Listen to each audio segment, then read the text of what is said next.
Aloha, Art. First of all, thanks for taking a few minutes away from Hawaii. Hey, Jeff, happy to be here. Now, I'll keep this short because I know people aren't tuning in to hear me, Art. They're here to hear you. Art, I had an interesting conversation with a realtor this week. She told me about two homes, same neighborhood, almost identical square footage, very similar condition. One sold in 5 days. The other one sat on the market for 5 months. How does this happen? Jeff, that's actually one of the biggest misconceptions people have today. People think houses either sell or they don't. The truth is, good homes still sell quickly. Homes that miss the mark, they tend to sit. So let's unpack that. If they're basically the same house, what made one fly off the market while the other one collected dust? Maybe pricing would be the first thing. So you mean just being $10,000 or $20,000 too high? Exactly. What's the second thing? Factor number two is presentation. Could be the photography, the condition, the way the house was staged. So buyers today are being much pickier. Okay, so what's number three? Factor number three, negotiation strategy, seller concessions, mortgage strategy, and of course, creative financing. Wait, so two homes can have exactly the same asking price, but the finance package makes one dramatically more attractive? Jeff, I think this is one of the biggest misconceptions in today's housing market. Most people assume buyers make decisions based on one number, the asking price, but that's rarely how buyers make decisions. Today's buyers are looking at something much bigger. They're asking themselves three questions. Can I afford the monthly payment? How much cash do I need to bring to closing?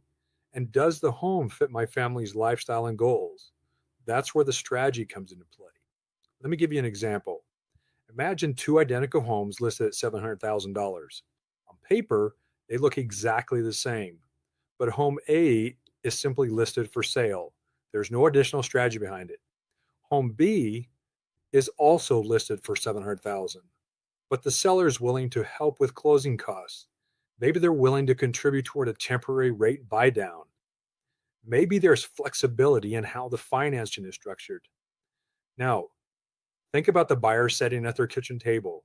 They're not just comparing two homes, they're comparing monthly payments, they're comparing how much money they'll need to bring to closing, and they're comparing whether they still have savings left after they move in.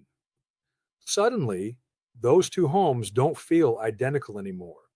The one with the better financing strategy often becomes the more attractive home, even though the asking price is exactly the same. That's something many homeowners never think about. They assume if the home isn't selling, the answer is simply to lower the price. Sometimes that's true, but many times using those same dollars differently creates much more value for the buyer. Instead of reducing the purchase price by $20,000, perhaps those funds are used to buy down the interest rate, pay closing costs, or structure the transaction in a way that makes better sense for the homeownership more affordable. The result, the buyer wins, the seller wins, and the home often sells faster. That's why I always tell clients that we're not just negotiating on the purchase price. We're designing the entire financial transaction. When you approach it in that way, opportunities begin to appear that many buyers and sellers never knew existed. And that's where experience really makes the difference. They're not just comparing two homes, they're comparing monthly payments. They're comparing how much money they'll need to bring to closing. They're comparing whether they'll still have savings left over after they move in.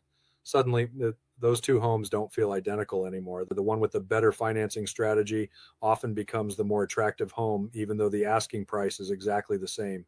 That's something many homeowners never think about.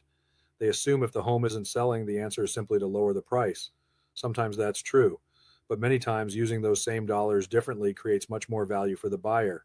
Instead of reducing the purchase price by $20,000, perhaps those funds are used to buy down the interest rate, pay closing costs, or structure the transaction in a way that makes home ownership more affordable. The result, the buyer wins, the seller wins, and the home often sells faster. That's why I always tell clients that we're not just negotiating the purchase price, we're designing the entire financial transaction. When you approach it that way, opportunities begin to appear that many buyers and sellers never knew existed, and that's where experience really makes a difference. Art, I think this is probably the biggest takeaway so far. You're not just selling a house, you're designing a transaction that makes it easier for someone to buy that house. As always, Art, your advice seems so strategically right on. Before we wrap up today and let you get back to the waves and the Hawaiian breezes, what would you tell homeowners out there about to put their home on the market so that they move it fast, but they don't feel like they had to give it away?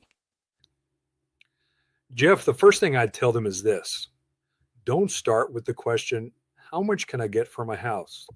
Start with the question, how do I position my home to attract the strongest buyers? Those are two very different conversations. The homeowners who consistently get the best results are the ones who prepare. They price their home based on today's market, not last year's headlines. They present it beautifully. They make it easier for buyers to fall in love with it. And they work with professionals who know how to structure a transaction that benefits both the buyer and the seller. The goal isn't to sell your home for less. The goal is to create enough interest that buyers compete for it. When that happens, you're negotiating from a position of strength instead of wondering why your phone isn't ringing. And finally, don't do it alone. Before you put that for sale sign up in the yard, sit down with the people who understand today's market. A 1-hour conversation before you list your home can save you weeks or even months of frustration later. Every market is different. Every neighborhood is different. And every family's situation is different. That's why strategy beats guesswork. I love that. Strategy beats guesswork. And I think that's really the message from today's show.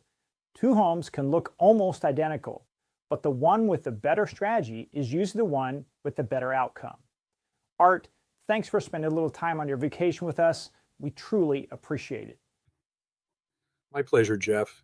And if you're thinking about buying or selling, don't make those decisions based on headlines or what your neighbor tells you. Let's have a conversation about your situation. I'd be honored to help you build the right strategy. You can reach Art and the MortgageWorks team using the information you see on the screen. Thanks for joining us for another Mortgage Minute. We'll see you next time.